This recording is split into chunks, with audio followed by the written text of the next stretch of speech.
Super commando ध्रुव, आदमखोरों का स्वर्ग। सन 1944 का दहकता हुआ साल।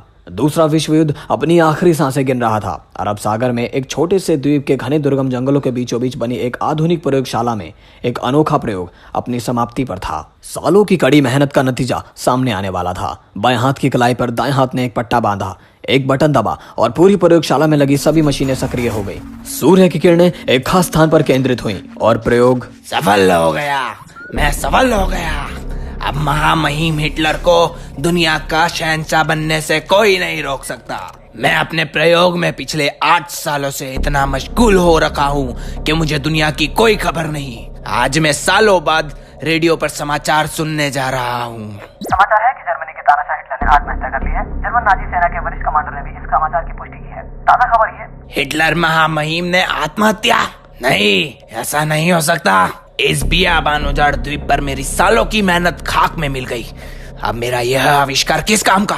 महामहिम हिटलर ने मुझ जैसे नाचीज जर्मन वैज्ञानिक पर भरोसा किया और मैंने सफलता पाने में देर कर दी, बहुत देर। अब मेरी जिंदगी का भी कोई काम नहीं। अब मैं भी वही राह चुनूंगा जो महामहिम हिटलर ने चुनी थी।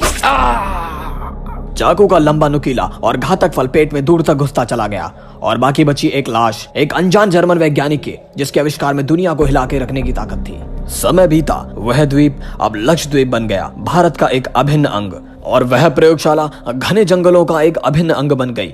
पेड़ों और लताओं से ढकी, दुनिया की नजरों से ओझल, और उसके साथ ही दफन हो गया उस अनाम वैज्ञानिक का आश्चर्यजनक रहस्य, परंतु हमेशा के लिए नहीं। समय रात के 12:15, स्थान Regal cinema. Film king Kong का आखिरी शो जो अभी खत्म हुआ है। हाउसफुल शो की भीड़ धीरे धीरे धुंध में गायब होनी शुरू हो गई। सच मदन, मुझे तो फिल्म देखकर एक दहशत सी हो गई है। पागल हो तुम, ऐसा असलियत में हो ही नहीं सकता। 60 फुट का गोरिल्ला। खैर, धुंध भी घिर रही है और तुम्हें डर भी लग रहा है, तो चलो मैं तुम्हें हॉस्टल तक छोड़ आता हूँ। अरे आधे घंटे का पैदल ही तो रास्ता है। और आधे घंटे बाद जब मदन शीला को हॉस्टल छोड़कर लौटा तो लगभग 1 बज रहा था। धुंध और गहरी हो गई थी। बाय मदन। बाय शीला। अगर इस वक्त मुझको किंग कॉन्ग जैसा कोई अजीब प्राणी मिल जाए तो? मुझसे काम चलेगा। कौन?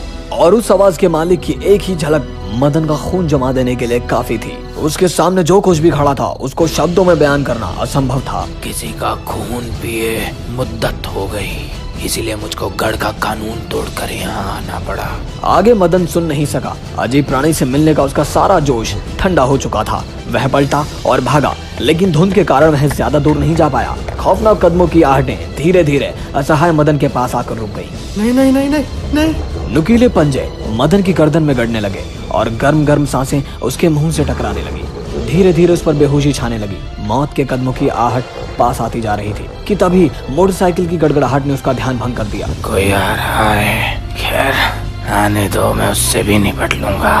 वह अपने बेहोश शिकार को छोड़कर पलटा और तभी तेज रोशनी में उसका पूरा शरीर नहा गया। परंतु भेड़िया मानव यह नहीं जानता था कि इस वक्त शहर में एक ही व्यक्ति मोटरसाइकिल पर निकलता है, और वो है सुपर कमांडो ध्रुव।